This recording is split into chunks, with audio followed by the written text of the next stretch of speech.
Hello everyone, welcome to Analog IAS Current Affair Analysis for 8th January 2021. In this video, we'll be discussing about these couple of issues. This article is taken from the Indian Express. After the pandemic has struck the world, one major issue which popped up, which has not received the kind of attention it deserves, is the violence that women faced in the lockdown.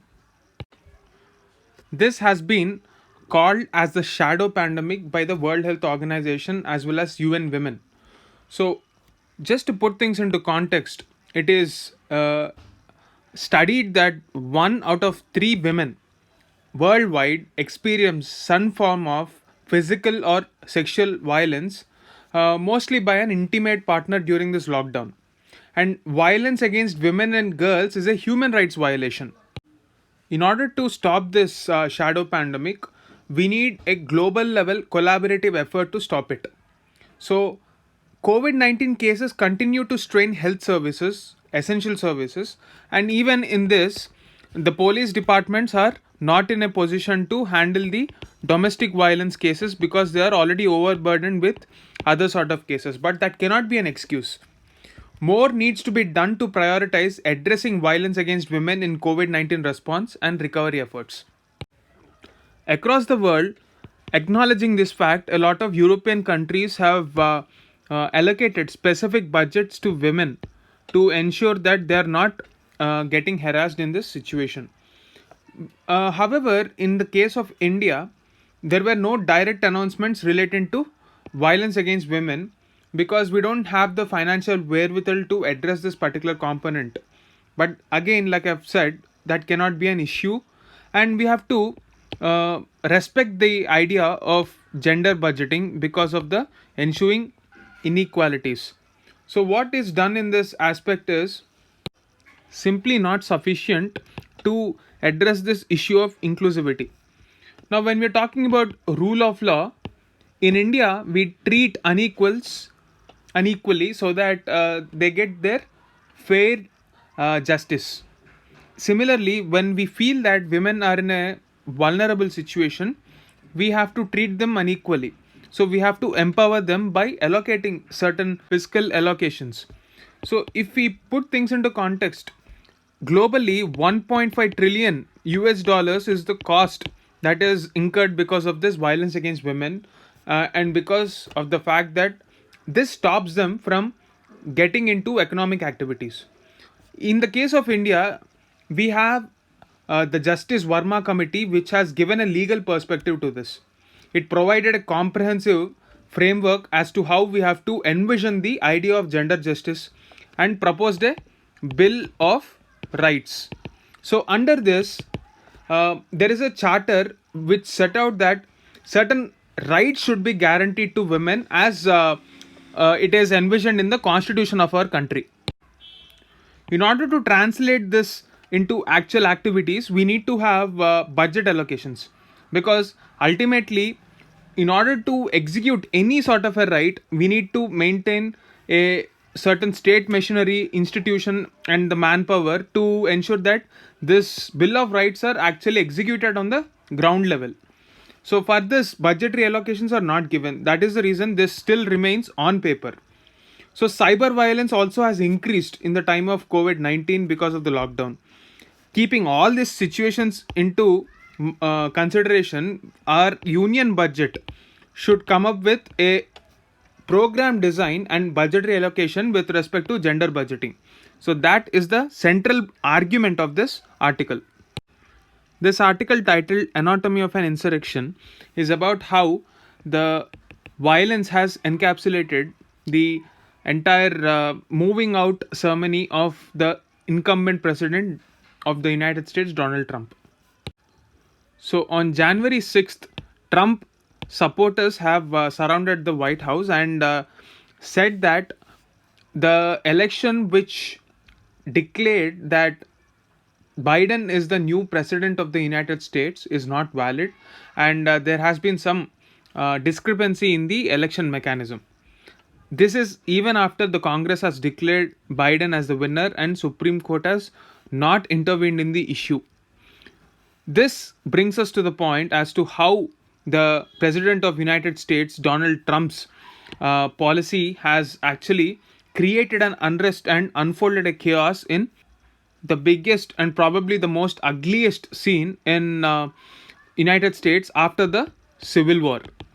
So there are a lot of mental health experts who believe that Donald Trump is suffering from certain mental health issues and is believing in conspiracy theories, and there are certain delusions that he believes to be true, and therefore he is inciting his followers and is considered to be a threat to the democratic ethos of the country.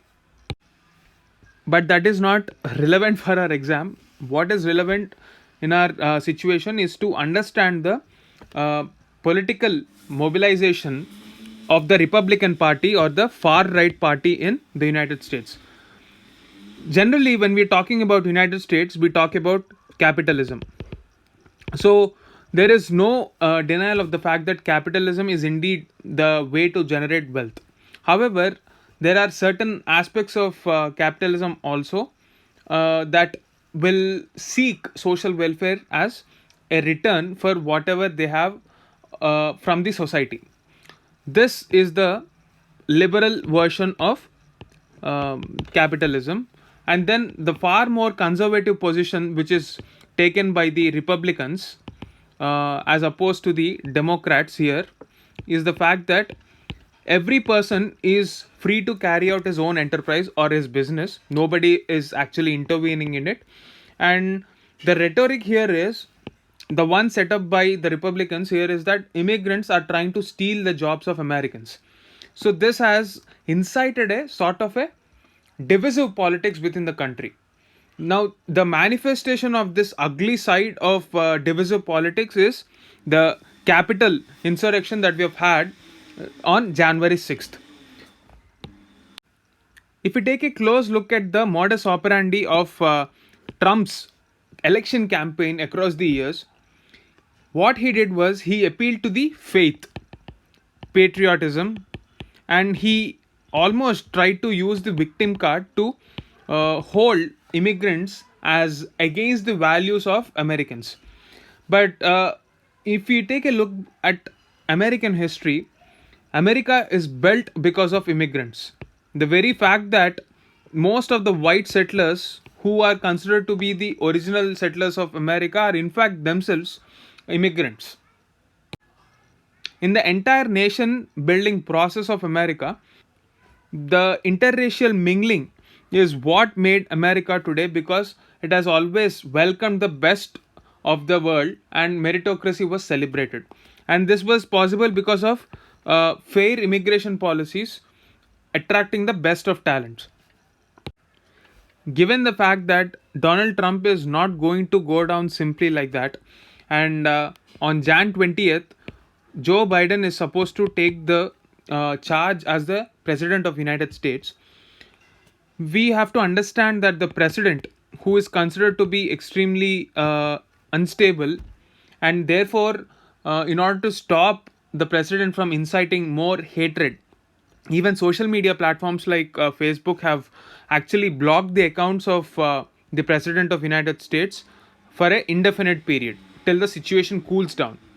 So there are serious consequences for this, because we have to understand that America has the largest nuclear power arsenal, and if this goes beyond a certain extent, the president can even incite a nuclear war. Therefore, there are serious moves to invoke the 25th Amendment of the US Constitution.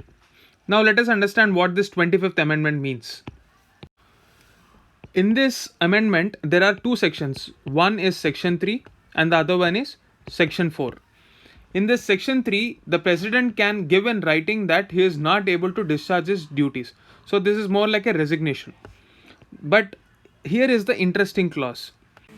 If the Vice President of United States, that is Mike Pence, and the majority of Trump cabinet or even any other body that is decided by the Congress give in writing to the Speaker of the House of Representatives that the president is not in a position to discharge his duties. This is more like a no confidence motion.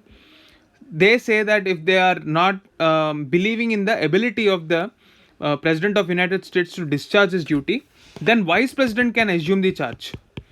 This is an extraordinary scenario, and this would be subject to certain declaration within 21 days by the Congress with a two-third majority. But this will not be necessary in the case of Donald Trump, because he would be moving out of the office on 20th Jan. So directly this can be taken up. But will they take it up is the real question.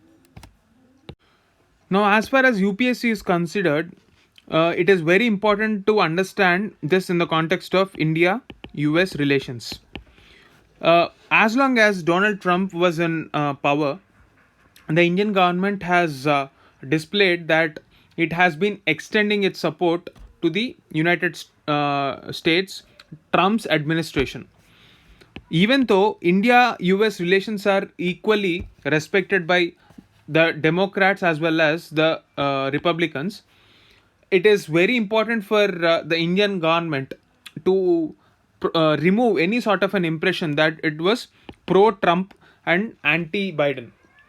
What we have to focus upon here is our ability to retain that autonomy with respect to strategic matters, and a clear indication that India is not inclined towards parties, but it is only focused on its diplomatic relations. So that is the gist of this article.